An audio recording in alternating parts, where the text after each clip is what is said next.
Good evening and welcome to Arizona Illustrated for Thursday, the 15th of November, 2012. I'm Tony Paniagua. Cystic fibrosis is a chronic genetic disease that affects the lungs and digestive systems of children and adults. Tonight, we are joined by two people who are associated with the Southern Arizona office of the Cystic Fibrosis Foundation. Michele Murphy is the executive director, and Kristina Quesada is the mother of a child with cystic fibrosis who is putting together a fundraiser to be held this Saturday. Michele and Kristina, thanks for being here. Thank you for having us. Let's begin with you, Michele. So what is cystic fibrosis for people who still haven't heard about this disease? Cystic fibrosis, as you said, is a chronic genetic disease that affects both the respiratory system and the digestive system. And it both prevents those with it from properly getting the nutrition from what they eat and also from breathing easily. They can be susceptible to chronic lung infections and permanent lung damage. So there are two aspects of it that really have to be addressed that make life very challenging. And it is quite severe. We were speaking ahead of this interview about, for example, the life expectancy of people who have this, how it's changed over the years. It's changed. The foundation's been around for about a half a century, and when they first began to address CF, children didn't necessarily live to go to elementary school. Now the median age is 37, so we've made tremendous strides, but we want to cure this disease. We want to take care of everyone living with CF.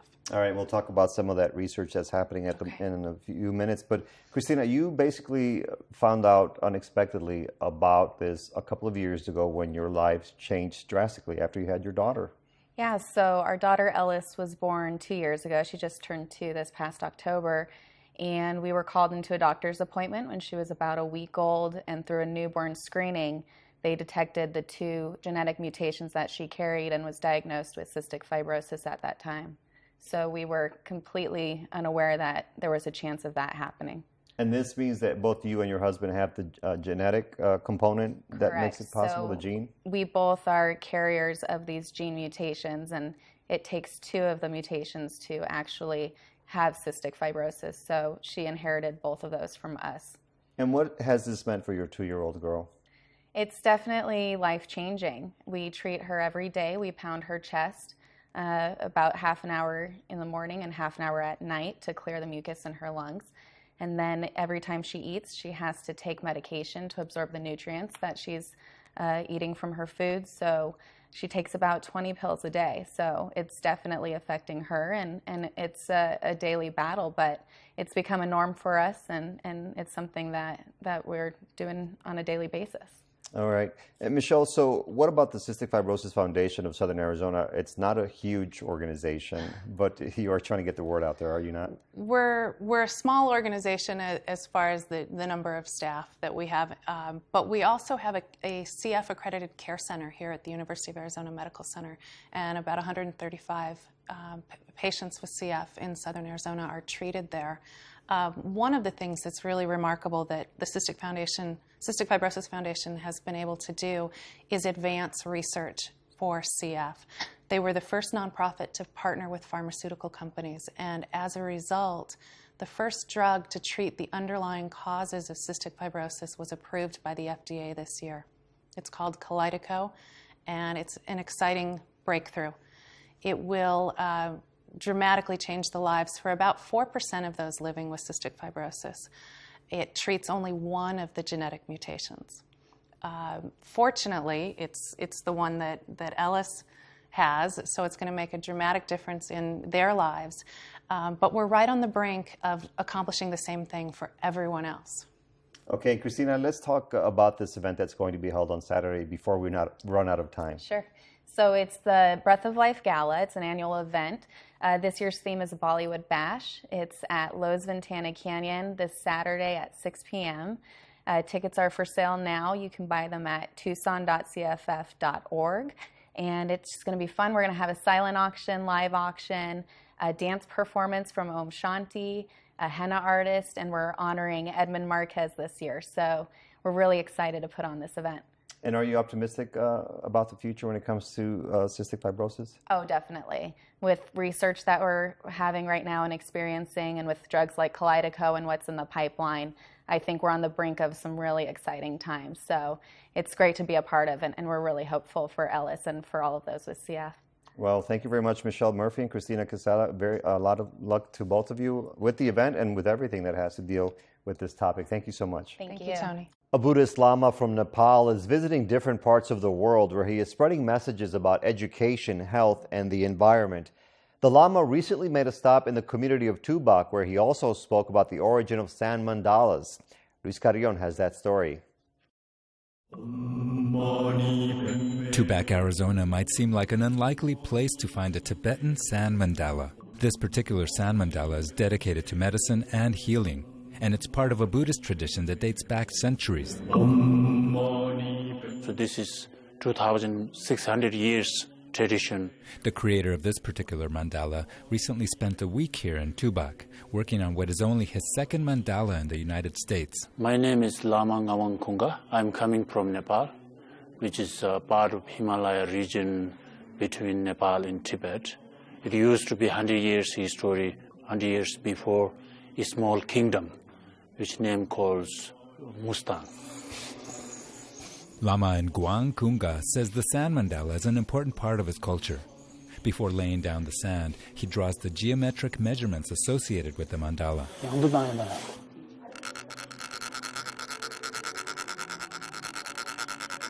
The sand granules are then applied using small tubes, funnels, and scrapers.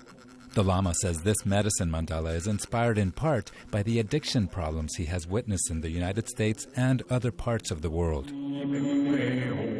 This is a natural disease problems, and these kind of problems, and according to religion, then you can help for people by the meditations and compassions. And I think this mandala will be very much according to Tibetan Buddhism. It will help now because present condition. And this kind of mandalas is medicine Buddha mandala, which is related with the medicines. This medicine mandala is part of an exhibit at the Tubac Center for the Arts, a nonprofit art collective in the small community along the Santa Cruz River Valley south of Tucson. This exhibit that is currently here at Tubac Center of the Arts is a first. It is mandalas and patterns in nature. Karen Topping is the director of Tubac Center for the Arts. She says the highlight of this exhibition is the Lama's creation of the sand mandala, a first for the small community of Tubac. He visited last year. He has a niece that lives and works here in Tubac.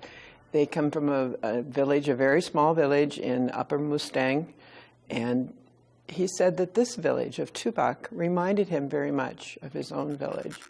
Topping points out that the Lama is traveling to raise awareness and money for education in his community. Education that until now has not been available to young people in the small, isolated community of Mustang. We very much support what he wants to do and is striving for in his own village, because we know that the education, particularly of the young people that he's working with, is of utmost importance, not only in Mustang, but everywhere in the world. And he travels, but he travels so that he can let people know what's happening in his area, and he can support his boarding school. It is a boarding school, and it has young children from ages 4 through high school. Tubac and Mustang. These are two small communities that are coming together in the creation of this sand mandala. The Lama says there are similarities between the areas, but his mission now is to help his community in Nepal. Where I come from, Mustang also very desert area. Tubac also very similar to the Mustang. But altitude is you cannot imagine, because in Mustang is 4,000 high meters where I live. We have climate problems. In some village they don't have enough water for their field. Then also beside education's problem, and no hospital, no electricity. And that's why I try to do some social things to which people they need. The Lama, as of today, is responsible for the creation of 2 schools in his homeland. He's also helping villagers cope with the changes in farming conditions due to climate change. He says this Sand Mandala is erased in the dissolution ceremony, keeping in line with the Buddhist belief in the transitory nature of material life. But in Buddhist philosophy, everything is impermanent. Realize for the impermanent. Then you have to meditate, to pray for the Buddha of medicine, to invite him on the mandala, to heal people, for illness people, to solve their problems.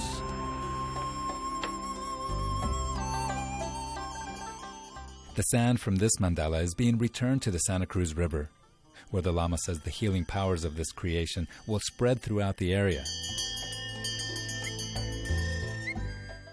A student-run organization is holding an event tomorrow which members describe as a street party with a purpose.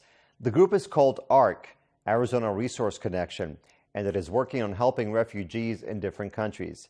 Amir Talib has an interview. Joining me now is Miles Black of the Arizona Resource Connection. Miles is helping organize this Friday's Street Party with a Purpose, also known as the GiveBack KickBack event. Joining him is Nesima Aberra, a student from Arizona State University. Nesima has worked very closely with refugee communities in Phoenix and is currently writing her thesis on the resettlement of Eritrean women into Arizona. Thank you both for being here. Thank you. Thank you.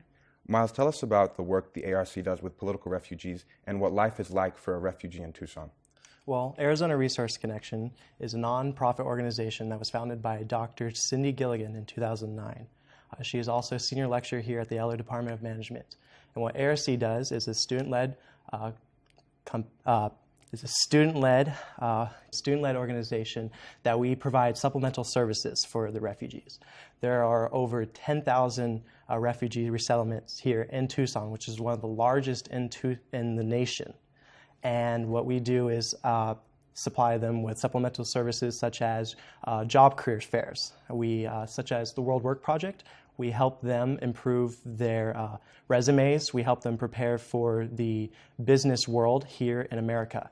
And what problems they face is that they come here from other nations as refugees. Again, refugee is a person that is forced out of their home country due to either imprisonment, war, or persecution. And they're given minimal government fundings, and English is not their native first language. And the ARC is having one of their biggest events of the year tomorrow, Friday the 16th. Tell us what that's going to be about. Yes, that is correct. It's called the GiveBack KickBack event. Now, it's a party with a purpose. It's a cultural clash, in other words.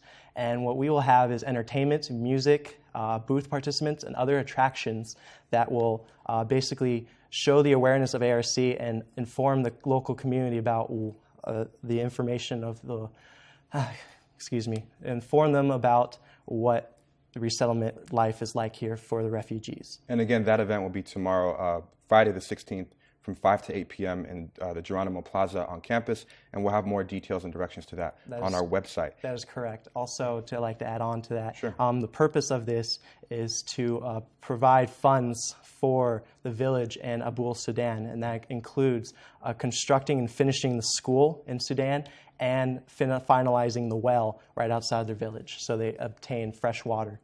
Okay. And now these issues and these obstacles that Miles is discussing that refugees face, these are not specific to Tucson. Nesima, you've worked with the refugee communities in Phoenix for years. Tell us what that experience has been like for you and what you gather about the overall situation that refugees have to deal with on a daily basis. Yeah, I mean, it's been a very gratifying and humbling experience over the years, meeting refugees. And what really working with refugees is all about building relationships. And over the years, I've volunteered and worked with refugees from Burma, from Iraq, from Ethiopia, Eritrea, Somalia. And even though they come from different countries, they all want the same thing. They all want to have a dignified life. They want to have education. They want to have job skills. And they want to be able to have health insurance and take care of their kids and families. So I've learned that, there are a lot of good agencies and groups that are helping them, but there's still a lot of gaps in the system. And that's something I've become passionate about learning, is how to fill those gaps and help them where they really need help. Now, as was mentioned in the introduction, you've recently started working on your thesis. Tell us what that's the focus of that and what you expect to find. Yeah, my thesis is focusing on the resettlement experiences of Eritrean refugee women, and particularly looking at how being a woman makes your refugee experience different. Oftentimes women don't get to have access to education in the same way men do. They don't get as much job skills training, and oftentimes there's just a cultural clash and a lot of things they have to get used to being here, taking care of kids. And so I want to see what these women need and what they want and how we can better assist them. Okay. We have about roughly a minute left. I want to ask each of you at least one more question. Miles, the Kickback event, how will you measure? I mean, there's all of these different aspects to it that you've talked about. How do you measure if it was a successful event? Well, our goal is to raise $3,500 at the event. We also want to obtain at least over 300 attendants, and we will measure this to see how many people actually show up to the event. And as far as the proceeds specifically, how are they going to be used to help refugees locally and internationally in Africa? Locally, Tell us about that again. Again, we offer supplemental services. We give them extra added services to anything for their families, food, water, bicycles, anything. And out in Sudan, there's a school that's currently being constructed. Prior to any GiveBack KickBack events, there has been no school. They would do math in the dirt. Now that this is the third event, it's almost done with. And we would love to provide more for the children out in Sudan. Okay, for 10 seconds, Nesima, if there's one thing that really sticks out that you think could be done to help refugees, what would that be? Well, I interned at the International Rescue Committee, and they're the best organization, so I would recommend looking at them in Tucson and in Phoenix and donate to them or volunteer in any way you can. Awesome. All right, Miles Black and Nesima Aberra, thank you both so much for being here. Thank you. Arizona is famous for its rich traditions and history, and now the federal government is adding one more reason to celebrate its cultural resources. The U.S. Department of the Interior is designating one new National Historic Landmark in our state. Joining us with the details are Amy Sobiak, an archaeologist for the Tucson office of the Bureau of Land Management, and with her is Brian Ballou. He is the field manager for the local BLM. Thanks for being here. Thank you. Thanks. It's great to be here. Amy, let's begin with you. What can you tell us about the origins of this historic site insofar as when it was discovered? As far as the site was discovered, it was discovered in the spring of 1966 by Professor Vance Haynes and Peter Maringer. And Vance Haynes was a professor and is retired now at the University of Arizona. And what is this site called, and what's significant about it? You've been there, actually, right? Yes, I have. And we're excited to be able to have this as a National Historic Landmark, a site that we manage on our district. And it's a wonderful place because it has, in association with the site, it's very significant because it shows the interface between the Clovis culture, which is Paleo-Indian culture, which is 11,000 BC, interfacing with the megafauna species that lived at that time, like the mammoth, like tapirs, like horses, like bison, different mammals that inhabited the earth at that time. And of course, it was a different time period in terms of the climate and whatnot during that time. But this site is so unique because it's the interface between when the beginning stone tool culture called Clovis, the Paleo-Indians, are interfacing with this megafauna. Okay, great. And Brian, so the place is called Murray Springs Clovis Site. And what is the meaning of having it designated by the BLM or the Department of the Interior? Sure. Well, Tony, this is a very special designation. It's been work that's went on for a number of years in putting together the proposal. And it's interesting because the National Park Service administers the National Historic Landmark Program, which is what this is a National Historic Landmark. There are less than 3,400 of these nationwide. And those may be on private land, public land, and very few are on federal lands, which is quite unusual. But it's a very special designation that brings with it a greater level of protection. It brings also technical expertise that's available throughout the country towards learning more about the site, protecting the site, preserving the site. And then there's also an assistance program to be able to apply for grants for enhancement of the site. Tied to that, though, is the fact that it's still in Bureau of Land Management's hands to manage. Okay, and so what does it look like, Amy, for people who may go there? We were talking prior to the interview, you won't see artifacts, but you will see something else. Right. There's the site is open currently to the public, and they're able to go out there. There's a 0.3 of a mile self-interpretive trail that surrounds the site. You park in the parking lot and walk in. It's Sonoran desert landscape up on the surface. And as you're walking around, there's a spot in there where the trail dips down into the draw. And the name of that draw is Curry Draw. And that's the spot where most of the Murray Springs site, the assemblages, the different artifacts, if you will, the mammoth, different megafauna species are found. Okay, so obviously because of this protection, the public is allowed to go there, but hopefully you'll get more protection in the future? Yeah, it is, Tony, and the level of protection it has, in addition to just the overall management of the area, is the fact that it's part of our National Landscape Conservation System lands. This property is part of our San Pedro Riparian National Conservation Area, and it's just a jewel. It's a wonderful site. Would you invite people to go out there and take a look? We would. It's open during daylight hours every day of the week. Interpretive trail with some very nice panels that talk about what went on there, and we just really encourage folks to get out and enjoy it. Okay, well, thank you very much, Amy and Brian, for joining us and telling us about the Murray Springs Clovis site, a new National Historic Landmark. Appreciate it. Thank you. Thank you, Tony.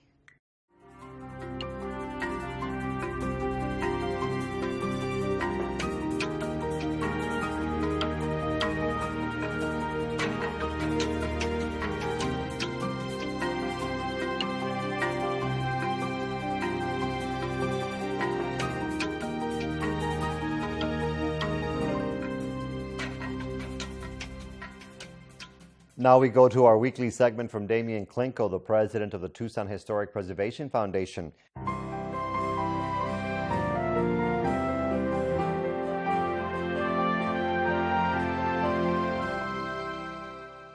Tucked into the Plaza di Pestazzoli, 3 blocks south of the border, is an often overlooked stone statue entitled Monument to the Mother, crafted by the Mexican modernist sculptor Ignacio Asusolo. In 1948, Asusolo was a contemporary of Diego Rivera and José Clemente Orozco. His emotive nationalist and revolutionary work was often integrated into modernist monuments of the Mexican Revolution, including the architectural monument to Obregon in Mexico City, constructed in 1933. The poignancy and anonymity of this Nogales modernist work inspired my critical look at the development of modernist architecture of the mid-20th century on both sides of the line.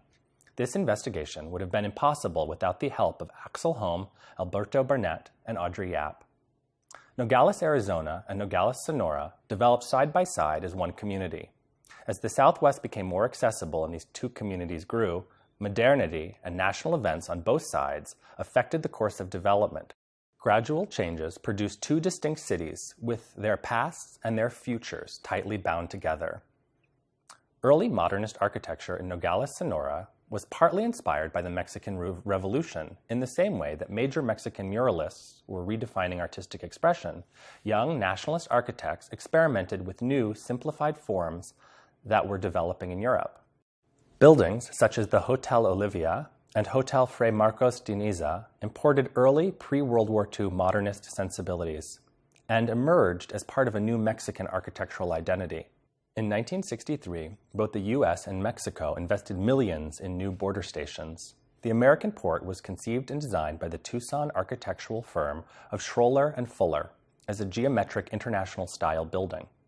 The Mexican station was designed by Mexico City architect Mario Pani as part of a complete re-envisioning of the Sonoran border town. Pani's style was organic and exuberant. The port was conceived as 2 cascading concrete arches that seemed inspired by the wings of seagulls. The entry was only one aspect of the new building complex, which included buildings with cast concrete barrel vaults, expressive forms that seemed more sculptural than architectural. a large hyperbolic paraboloid, and a railway station designed with Raul Mendez, featuring a series of angular outcroppings and idiosyncratic sail shapes that point over the railroad tracks to punctuate the sky. Both communities began investing in ultra-modern futures. In Nogales, Arizona, Benny Gonzalez, a Phoenix-based architect, was commissioned to design the new public library and the VFW building. Gonzalez used regional building materials, including burnt adobe, to create sculptural forms. The library is a large, sweeping span of space with clear-story windows, exposed support beams, and long, extended arches. The VFW is a circular building with a deep overhang and an arcade of arched windows perforating the walls. Both buildings create large, unobstructed volumes of space and capture the exuberant architectural movement of the 1960s. In Mexico, the Banco Max Bank building embraced the new extravagant modernist architecture. The circular building with pointed segments is an allegorical evocation of a crown, its expansive windows peering into the bustling streets. Other private and public buildings also emerged and embraced in this new modernism. On the Arizona side, architects like William Wild were hired to design new storefronts and residential projects. Modernist houses for Nogales' entrepreneurial class developed in the hills overlooking the growing community. Unadorned rock walls and geometric forms cantilevered on stilts are just some of Nogales' modernist architectural legacy. Today, these monuments are overshadowed by the frenetic nature of the border, national security, and busy tourists looking for curio shops and inexpensive pharmacies. The buildings and their stories of ever-evolving border culture has been eclipsed by the contemporary needs of a major international port of entry. Their long-term future is certainly on the line. Buildings like the railway station are decaying. Their use ended with the last passenger train of decades ago, its large angular plate glass windows smashed and the building inaccessible. These buildings are becoming relics of yesterday's tomorrow, but they are certainly worth a second look and a trip down to the twin towns of Nogales.